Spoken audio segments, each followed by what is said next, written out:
Frank Albert Fetter was an American economist of the Austrian school. Fetter's treatise, The Principles of Economics, contributed to an increased American interest in the Austrian school, including the theories of Eugen von Böhm-Bawerk, Friedrich von Wieser, Ludwig von Mises and Friedrich Hayek. Fetter notably debated Alfred Marshall, presenting a theoretical reassessment of land as capital. Fetter's arguments have been credited with prompting mainstream economists to abandon the Georgist idea that land is a unique factor of production, and hence that there is any special need for a special theory of ground rent. A proponent of the subjective theory of value, Fetter emphasized the importance of time preference and rebuffed Irving Fisher for abandoning the pure time preference theory of interest that Fisher had earlier espoused in his 1907 book, The Rate of Interest, Early Life and Education. Frank Fetter was born in Peru, Indiana, to a Quaker family during the height of the American Civil War. Fetter proved an able student as a youth, as demonstrated by his acceptance to Indiana University in 1879 when he was only 16 years old. At Indiana, he joined the Phi Kappa Psi fraternity. Fetter was on track to graduate with the class of 1883, but left college to run his family's bookstore upon news of his father's declining health. Working in the bookstore offered an opportunity for the young man to acquaint himself with some of the economic ideas that would later prove formative. Chief among the intellectual influences Fetter encountered at this time was Henry George's Progress and Poverty. After 8 years, Fetter returned to academia and finally completed his BA in 1891.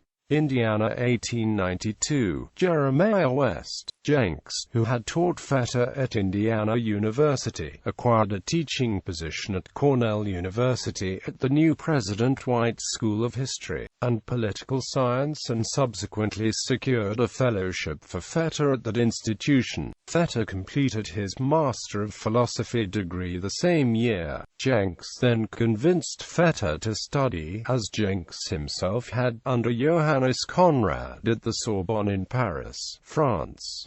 Fetter earned his Ph.D. in 1894 from the University of Halle in Germany, where he wrote his doctoral dissertation, A Critique of Malthusian Population Theory. Professional life. After earning his doctoral degree, Fetter accepted an instructorship at Cornell, but quickly left after being offered a position as a professor at Indiana University. In 1898, Stanford University lured him away from Indiana, but Fetter resigned from Stanford 3 years later over a dispute regarding academic freedom. After leaving Stanford in 1901, Fetter went back to Cornell, where he remained for 10 years. In 1911, he again found himself in professional transition, accepting the position of chairman in an interdisciplinary department at Princeton University which incorporated history, politics, and economics. Fetter was the first chairman of Princeton University's Department of Economics and Social Institutions. Despite his ideological proximity and personal rapport with eminent Austrian school economists such as Eugen von Böhm-Bawerk and Friedrich von Wieser, as well as his favorable reviews of works by Ludwig von Mises and F.A. Hayek, Fetter referred to himself, Thorstein Veblen, and Herbert J.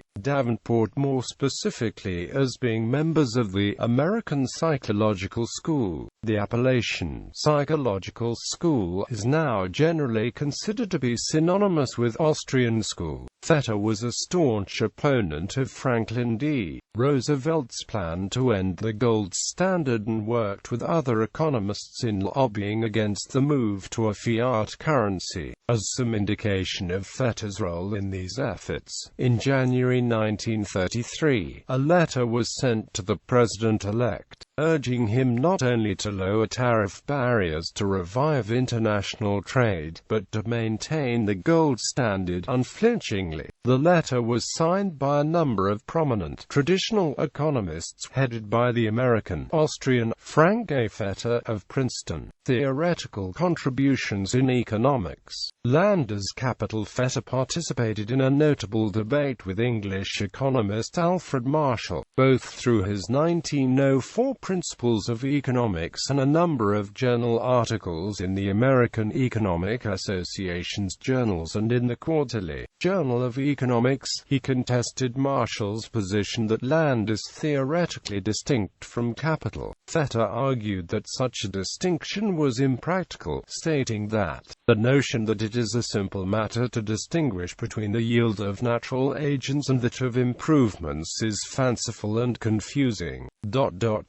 The objective classification of land and capital as natural and artificial agents is a task that always must transcend the human power of discrimination. Fetter's stand on this issue further led him to oppose Georgist ideas like the land value tax. Mark Blaug, a specialist in the history of economic thought, credits Fetter and John Bates Clark with influencing mainstream economists to abandon the idea that land is a unique factor of production and, hence, that there is any special need for a special theory of ground rent. This is in fact the basis of all the attacks on Henry George by contemporary economists, and certainly the fundamental reason why professional economists increasingly ignored him. Applications of subjective value theory. Fetter believed in the subjective theory of value, and thus supported a pure time preference theory of interest. Richard Ebling wrote that Fetter constructed a consistent theory of value, price, cost, and production in the context of emphasizing the time valuational element in all consumption and production choices. Quote, according to Jeffrey Herbener, Fetter asserted that, just as the price of each consumer good is determined solely by subjective value, the rate of interest is determined solely by time preference. Likewise, Herbener explains, this led Fetter to also conclude that the rental price of each producer good is imputed to it by entrepreneurial demand and is equal to its discounted marginal value product. The capital value of each durable good is equal to the discounted value of its future rents. Fetter's contribution to the Austrian subjectivist tradition, then, is that he showed how this uniform, subjective theory of value implies the demise of socialist theories of labor exploitation, Ricardian theories of rent, and productivity theories of interest. Criticism of Fisher's theory of interest. In Interest Theories, Old and New, Fetter criticized Irving Fisher for abandoning the pure time preference theory of interest that Fisher had earlier espoused in his 1907 book, The Rate of Interest, a tome which had heavily influenced Fetter. As Murray Rothbard recounts, upon further review of Fisher's earlier work, Fetter discovered that the seeds of error were in Fisher's publication of 1907. Fisher had stated that valuations of present and future goods imply a pre-existing money rate of interest, thereby suggesting that a pure time preference explanation of interest involves circular reasoning. By way of contrast, and in the course of explaining his own pure time preference or capitalization theory of interest, Fetter showed that time valuation is prerequisite to the determination of the market rate of interest. Reception in academia. In 1909, at the age of 46, Fetter was awarded an honorary LL.D. from Colgate University, and he was made president of the American Economic Association in 1913. Additional honorary doctoral degrees were conferred on Fetter by Occidental College in 1930 and Indiana University in 1934.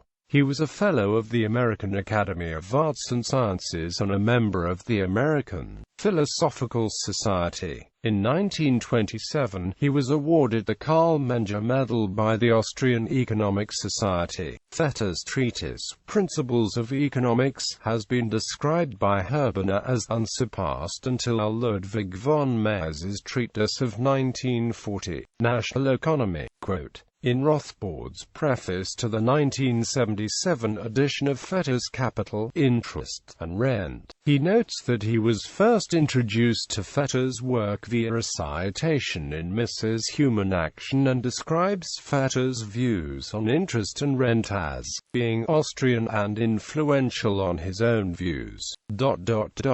While reading Fetter's oeuvre in the course of writing My Man, Economy and State, I was struck by the brilliance and consistency of his integrated theory of distribution and by the neglect of Fetter in current histories of economic thought, even by those that are Austrian-oriented. For Fetter's systematic theory, while challenging and original, was emphatically in the Austrian school tradition. Upon Fetter's death in 1949, J. Douglas Brown, who would later be named Provost of Princeton University, wrote a memorial to Fetter for the American Economic Review. He opened the tribute with the announcement that, with the death of Frank Albert Fetter, the great company of American economists has suffered an irreparable loss. Books. Versuch eine Bevölkerungslehre von einer Kritik des Malthusschen Bevölkerungsprinzips. Jena, Gustav Fischer, 1894. The Principles of Economics. New York, The Century Co., 1905. Source Book in Economics. New York, The Century Company, 1912. Economics, Volume 1, Economic Principles.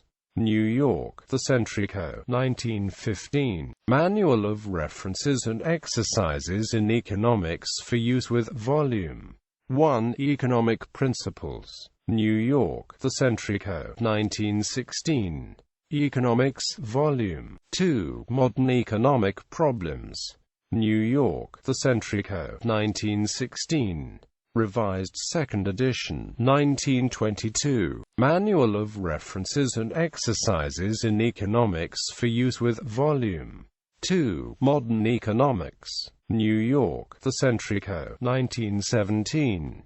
Masquerade of Monopoly. New York, Harcourt, Brace & Amp Co., 1931. Capital, Interest and Rent, Essays in the Theory of Distribution. Institute for Humane Studies, Kansas City, Sheed Andrews and McNeil, Inc., 1977. Articles. Recent discussion of the capital concept by Frank A. Fetter, Quarterly Journal of Economics.